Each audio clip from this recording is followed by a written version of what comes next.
So I was invited to speak and honored to be invited. Also, I'm making a documentary about Holocaust survivors and their descendants against the genocide. And Stephen Kaposh is one of the characters we're following around. He's a survivor.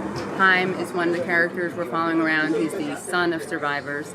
And they both connect the Holocaust to never again for anyone, as opposed to what Israel is saying, which is never again just for Jews. And in the name of never again, we're going to genocide other people, which is a betrayal of the legacy and the lesson of the Holocaust, which is never again for anyone. I think it's a really important moment for the world to see that there are Jews who reject Zionism, that Israel doesn't speak for all Jews, that Zionism, I would argue, obviously, is not good for Jews. I mean, primarily it harms Palestinians, but it also happens to not be good for Jews. I think that it's helpful for the pro-Palestine movement to have Jews saying that anti-Zionism is not anti-Semitism, because I think that helps destigmatize anti-Zionism. I said this on the panel, it's a bit uncomfortable because Jewish voices shouldn't be more valuable than Palestinian voices, and they're not more valuable.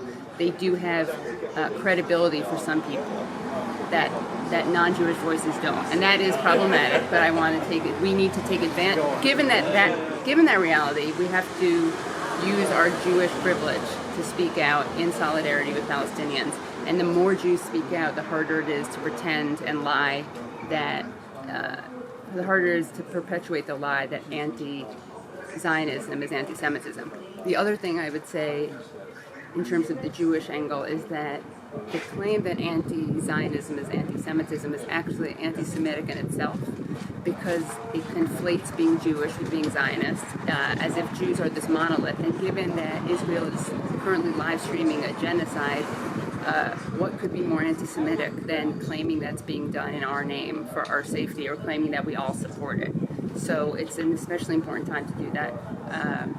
I would say for everyone involved. Well, Israel has an apartheid system, and it also does have does not have, like, you can't marry, Jews and Muslims can't get married by the state. Jews and Christians can't either. So, I mean, there are theocratic tendencies, and I think they're increasing over time. They've been increasing.